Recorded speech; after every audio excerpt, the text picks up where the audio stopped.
how can people who have actually really blessed us, or how can people God have used in a good way in our life fall in sin? And we don't understand it. We don't understand how can they at one hand live in rebellious against God and live in sin and be judged for their sin, and on the other hand it looked like God is blessing them and using them, and you came with a good example. I've experienced it myself. You're looking at this man of God, and you find out 6 months later he was in sin, but there were still miracles happening. People were still being blessed in his ministry. People were still, coming out of a church and say, "Wow, this was an amazing service." And you're like, but he was living in sin. So let me read it for you. It's in Numbers 27-12. The Lord said to Moses, "You and Aaron must take the staff and assemble the entire community as the people watch. Speak to the rock over there, and it will pour out its water.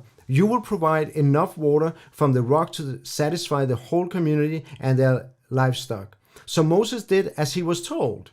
He took the staff from the place where it was kept before the Lord. Then he and Aaron summoned the people to come and gather at the rock.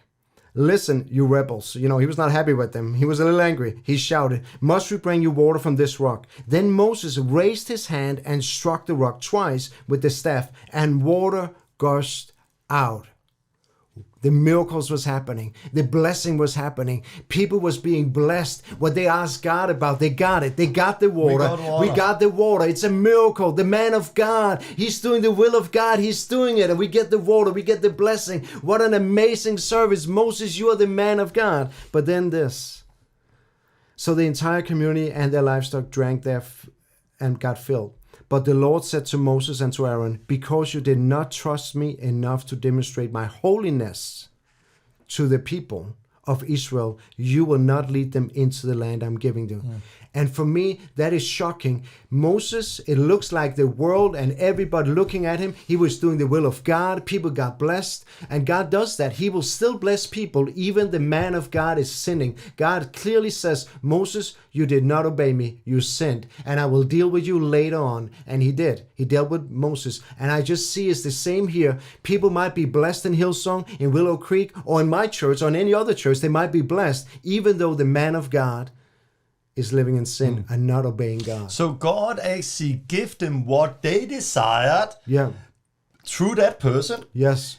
But because of that person's sin and rebellious, that person still got judged. He did. And I think it's really good because it gives a clear picture of why can me and my family, other people be blessed through that guy who was living a double life and living in sin? Because God's grace. Because God's grace, and because God wanted to reach me. Yes, exactly. and bless me. Yeah. So it was not so much because of that person, and that's why never think that because people are healing the sick, cast out demons, or even leading people to God, that justify that person, that everything 100%. Is good. And that is Matthew 7 all over again.